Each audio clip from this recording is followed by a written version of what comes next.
Harper Audio presents Fault Lines by Anne Rivers Siddons, performed by Kate Burton.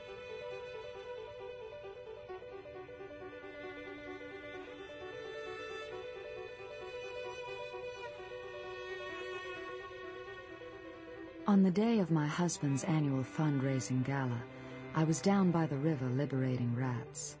There were 2 of them on this day, stolid, blunt-snouted beasts. Rattus they were, European black rats. I looked them up in Webster's Unabridged when Palm first designated me their official executioner. That was a fatal mistake. Name something the old folks saying goes, and you have made it your own. Rattus became mine the instant I closed Webster's, and after that I simply took the victims caught in Palm's traps down to the river, and instead of drowning them, let them go. Who, after all, would know? Only the dogs went with me, and being bird dogs, they were uninterested in anything without wings. My hideous charges waddled to freedom, unmolested. There were 2 and 3 of them a day in those first steaming days of June. Palm was delighted with the humane traps. The poison put down by the exterminating company had worked better, but the rats had all died in the walls, and for almost a month the house smelled like a charnel house. I hated the poisoning. I hated the thought of the writhing and the squeaking and dying. I took to leaving the radio on softly all night in fear that I would hear.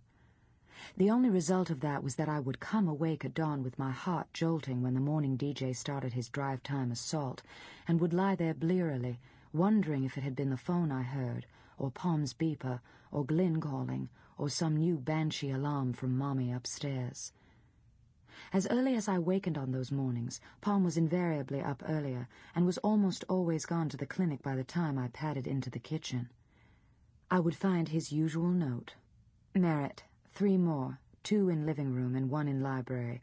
Call A about Friday, I think there's something. Blue blazer and cleaners? Worm capsules, 2 apiece. Mommy restless last night. Check. Home late, big bucks in town. See you AM if not PM.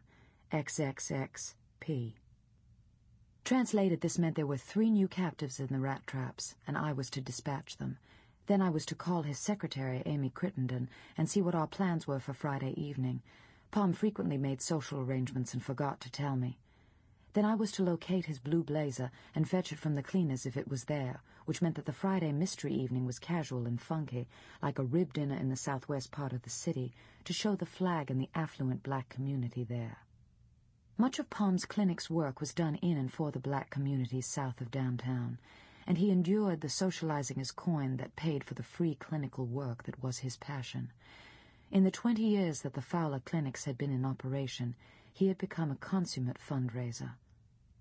Now I virtually never saw him by morning light, and often not by lamplight either. Of course he didn't have time to get his blue blazer out of the cleaners. Of course I would do it for him. It was in our contract. He would care for the poor and sick. I would care for him and our family. If this grew tedious, I had only to remind myself that Palm and I were in a partnership beyond moral reproach. Caretaking was my hot button. The smallest allegation of moral slipshoddiness was my Achilles heel. Next, the note bade me give the 2 bird dogs who lived in the run down by the river their worm capsules, 2 each. Samson and Delilah were liver-spotted setters. Palm had grown up bird hunting with his father, the judge, on a vast South Georgia timber plantation, and he thought to take the sport up again when we bought the house 5 years before. But he had yet to get back out into the autumn fields with them. He did not spend much time with the dogs, and did not want me to make pets of them. It spoiled them for hunting, he said. I will take them the pills in late afternoon when I decant the rats, I would think. Then I can spend some time with them and no one will be the wiser. It had not yet struck me how much of my time was spent doing things about which no one was the wiser. Mommy restless. Nothing ambiguous about that. Glynis Parsons Fowler spent her entire married life in her big house on the great plantation and ruled her husband, sons, and household help with an iron hand in the lace mitt of a perennial wiregrass debutante. She was never called Glynis. Her adoring papa... Sample complete. Ready to continue?